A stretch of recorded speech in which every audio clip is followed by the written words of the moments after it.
Para ibu dan bapak, para suster, bruder, frater, rekan-rekan imam, kaum muda, remaja, dan anak-anak yang terkasih dalam Kristus. Pada tanggal 29 September 2024 ini, kita merayakan Hari Migran dan Pengungsi Sedunia yang ke-110 dengan tema Tuhan berjalan bersama umat-Nya. Gereja merayakannya sejak tahun 2014. Kita diajak untuk mengarahkan doa dan perhatian kita kepada saudari-saudara kita para migran dan pengungsi dalam perjalanan mereka yang selalu penuh tantangan. Tema ini mengingatkan kita akan panggilan seluruh warga gereja, menemani setiap langkah pengembaraan saudari-saudara kita ini dan menyampaikan pesan bahwa Tuhan selalu hadir, menemani dan membimbing mereka. Kita melihat perjalanan para migran dan pengungsi zaman ini bagaikan perjalanan umat Allah menuju tanah terjanji. Seperti umat Allah pada zaman Musa, para migran dan pengungsi ini melarikan diri dari berbagai macam penindasan, kekerasan, pelecehan, ketidakamanan, diskriminasi, dan kurangnya kesempatan untuk berkembang sebagai manusia yang bermartabat. Pengalaman kehausan, kelaparan, kelelahan, penyakit, dan penolakan membuat mereka dapat merasa putus asa dan kehilangan iman. Namun di tengah-tengah penderitaan dan tantangan yang dihadapi oleh umat Allah Perjanjian Lama, senantiasa ada jaminan bahwa Allah mendahului dan menyertai umat-Nya. Kehadiran dan bimbingan Allah di tengah-tengah umat yang sedang mengembara itu nyata. Tuhan Allahmu, Dialah yang berjalan menyertai engkau. Ia tidak akan membiarkan engkau, tidak akan meninggalkan engkau. Bagi umat Allah yang keluar dari Mesir, kehadiran dan penyertaan Allah itu terwujud dalam berbagai bentuk. Tiang awan dan tugu api yang menunjukkan dan menerangi jalan.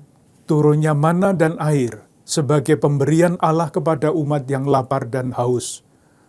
Ular tembaga yang menjamin perlindungan ilahi, dan kemah pertemuan yang melindungi tabut perjanjian.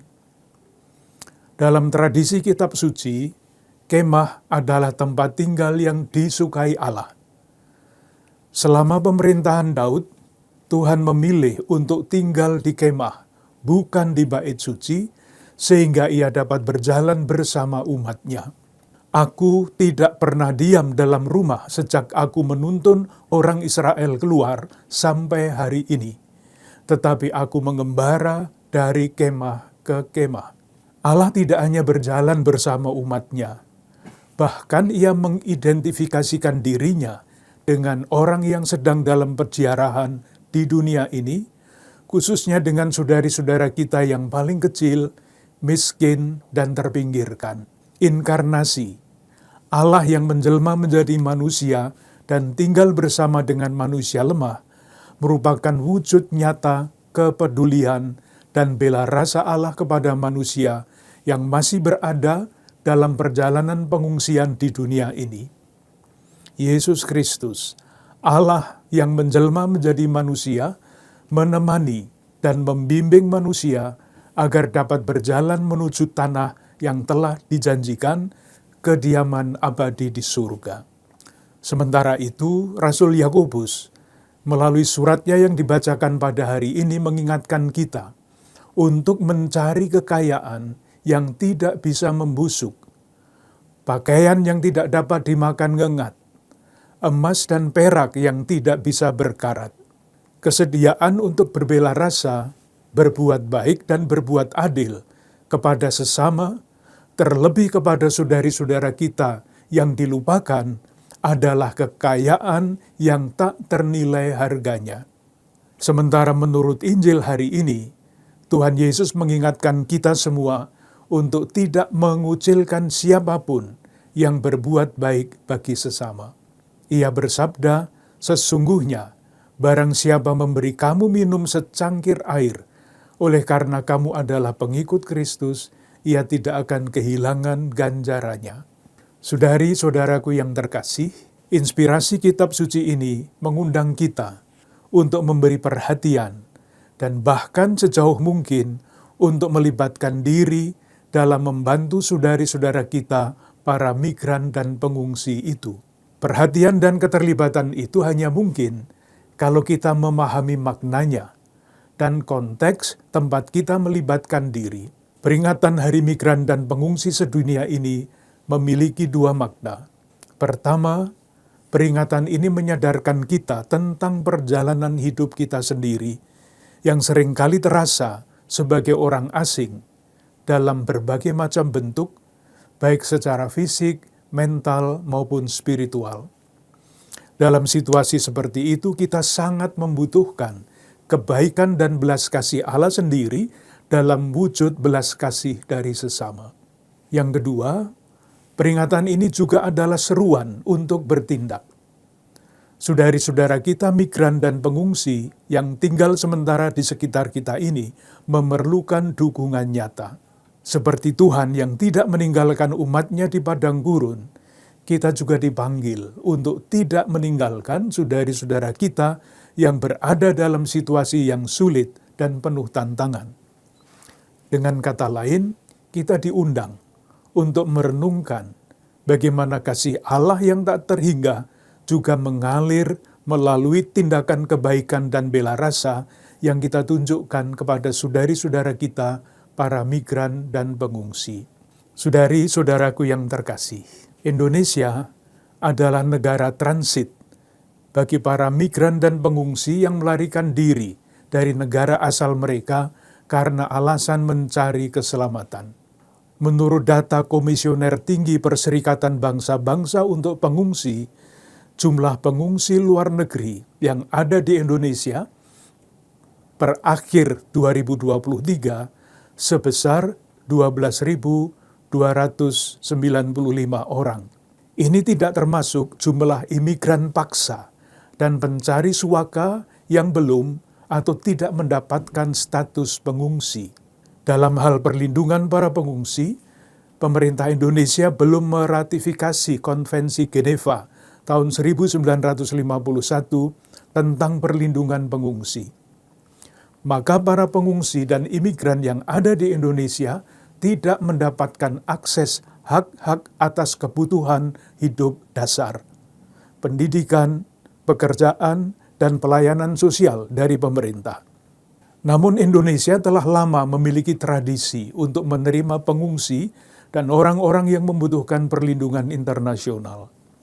Individu, komunitas, maupun lembaga-lembaga sosial kemanusiaan sangat diharapkan untuk membantu kebutuhan dasar mereka selama tinggal sementara di Indonesia. Saudari-saudara pengungsi dan imigran itu tinggal di sekitar kita. Tidak sedikit dari mereka yang menjadi korban penyelundupan dan perdagangan manusia. Sama seperti saudara-saudari kita, warga negara Indonesia yang menjadi korban perdagangan manusia, mereka termasuk kelompok rentan yang perlu mendapat perhatian dan aksi bela rasa kita. Selama tinggal sementara di Indonesia, saudari-saudara kita itu sepenuhnya menggantungkan diri pada bantuan-bantuan dari pribadi-pribadi, komunitas, maupun lembaga-lembaga sosial yang bermurah hati. Karena selama tinggal di Indonesia tidak diperbolehkan bekerja atau menjalankan usaha untuk mendapatkan pemasukan, maka saudari-saudara kita ini tidak mampu memenuhi kebutuhan dasar pangan, sandang, dan papan mereka sehari-hari. Saudari-saudara kita para migran dan pengungsi ini juga sering mendapatkan stigma negatif dari masyarakat yang takut akan kehadiran mereka. Takut kalau mereka terafiliasi jaringan teroris atau menyebarkan paham-paham radikal. Takut kalau mereka akan menetap di negeri kita, dan stigma-stigma negatif lainnya. Kita mungkin mengabaikan bahwa saudari-saudara kita ini dapat juga memberi kontribusi positif bagi kehidupan kita melalui nilai-nilai kehidupan yang mereka tawarkan. Ketabahan, perjuangan yang tidak kenal lelah, pencarian harapan, dan upaya memperjuangkan kemanusiaan. Saudari-saudaraku yang terkasih, kita tidak jarang mendengar ada orang yang mempertanyakan, mengapa kita perlu membantu orang asing, sementara saudari-saudara kita sendiri banyak yang memerlukan bantuan. Ungkapan seperti ini bukan hanya tidak manusiawi, tetapi juga tidak Kristiani. Bela rasa dan kasih Kristiani tidak memandang batas-batas negara, suku, ras, agama, dan berbagai perbedaan latar belakang lainnya.